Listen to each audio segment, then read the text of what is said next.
Hi, நம்ம இன்றைக்கி நல்லா சாஃப்டான இடியப்பம் எப்படி பண்ணுறதுன்னு பார்க்க போகிறோம். அதுக்கு இடியப்ப மாவு இருக்குதுல்ல, அதை எடுத்து வச்சுருக்கேன். அரிசி மாவு வறுத்து பொடித்து நல்லா சின்ன ஓட்டையில் சலிச்சு எடுத்து வச்சுக்கணும். அதில் உப்பு சேர்த்துக்கலாம். இப்போ நான் இதில் 3 உலக்கு மாவு எடுத்திருக்கேன். அப்படின்னா 3 கப் மாவு எடுத்திருக்கேன். அதுக்கு நீங்கள் ஒரு 1.5 டீஸ்பூன் உப்பு போட்டால் கரெக்டாக இருக்கும். கொஞ்சம் கூடுதல் உப்பு வேணும்னு உள்ளவங்க கூடுதலாக உப்பு சேர்த்துக்கோங்க.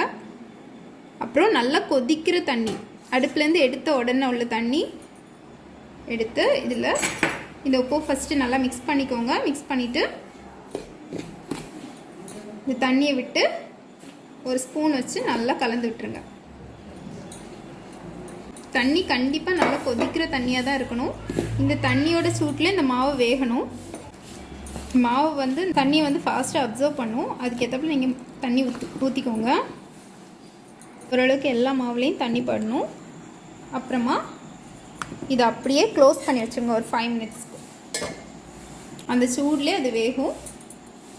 தண்ணி கொஞ்சம் இதில் கம்மியாக இருந்தாலும் ஒன்றும் இல்லை. நம்ம 5 மினிட்ஸ் கழித்து கொஞ்சம் கூட தண்ணி, சூடு தண்ணியோ இல்லை குளிர்ந்த தண்ணியோ ஊற்றி நம்ம மிக்ஸ் பண்ணிக்கலாம். இப்போ நம்ம கை வச்சு வரிசை பார்க்க முடியாததுனால கரெக்டாக தண்ணி இருக்குதான்னு நமக்கு தெரியாது. ஸ்பூன் வச்சு நல்லா மிக்ஸ் பண்ணி விட்டுட்டு க்ளோஸ் பண்ணி வச்சுருங்க. இப்போ 5 மினிட்ஸ் ஆயிடுச்சு. நல்லா இப்படி மிக்ஸ் பண்ணி பாருங்கள். மாவு எதுவும் தெரியல அப்படின்னா தண்ணி கரெக்டாக இருக்கும்.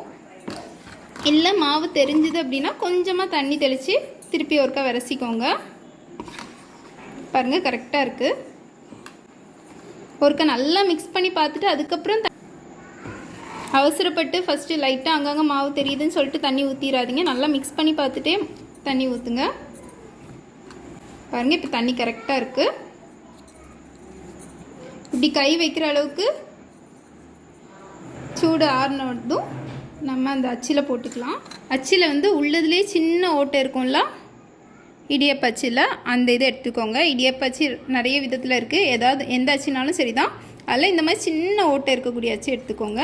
எடுத்துகிட்டு இதை ஒருக்கா லைட்டாக இப்படி ப்ரெஸ் பண்ணி விட்டு எடுத்துக்கோங்க.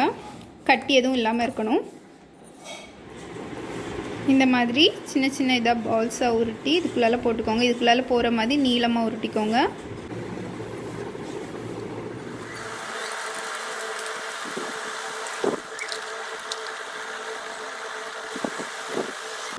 இப்போ இடியப்ப தட்டில் இல்லாட்டா இட்லி தட்டு இருக்குல்ல, அதில் ஏதாவது ஒன்றில் இந்த மாதிரி புழிஞ்சிக்கோங்க.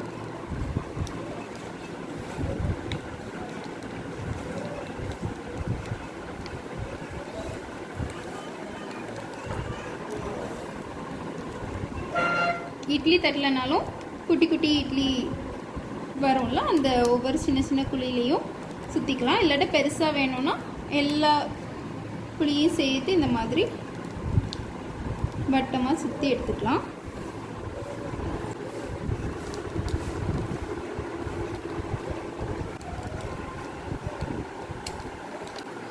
மாவு கரெக்டாக விரசிருக்கோமாங்கிறது இந்த மாதிரி நீங்கள் இடியப்பம் புளியும் போது தெரியும்.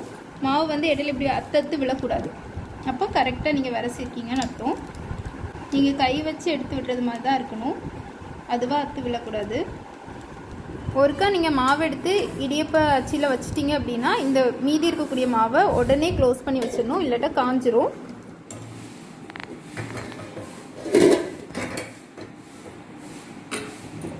நம்ம ஒவ்வொரு தட்டாக இந்த இடியப்ப ஸ்டாண்டில் வச்சிடலாம்.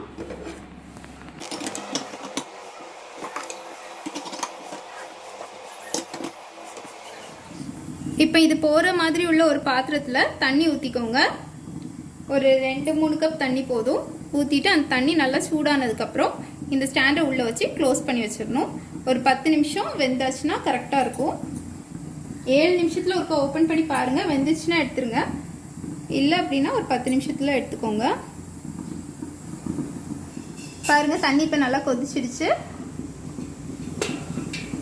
இப்போ இந்த இடியப்ப ஸ்டாண்டை உள்ளே வச்சிடலாம். வச்சுட்டு க்ளோஸ் பண்ணி வச்சிருக்கேன். பாருங்க, இப்போ வெந்துடுச்சு. எடுத்துடலாம்.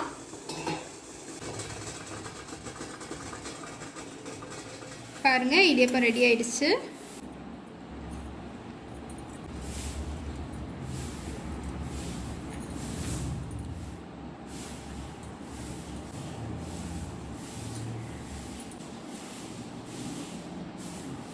நம்மளோட சாஃப்டான இடியப்பம் ரெடி ஆயிடுச்சு. இது வந்து கடலைக்கறி கூடயோ இல்லை நான்வெஜ் குழம்பு எது கூடனாலும் சூப்பராக இருக்கும். தேங்காய் பால் கூடயும் சூப்பராக இருக்கும். கண்டிப்பாக ட்ரை பண்ணி பாருங்கள்.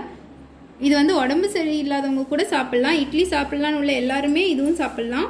இட்லியை விடவும் இது வந்து சாப்பிட்லான்னு சொல்லுவாங்க டாக்டர்ஸ்லாம்.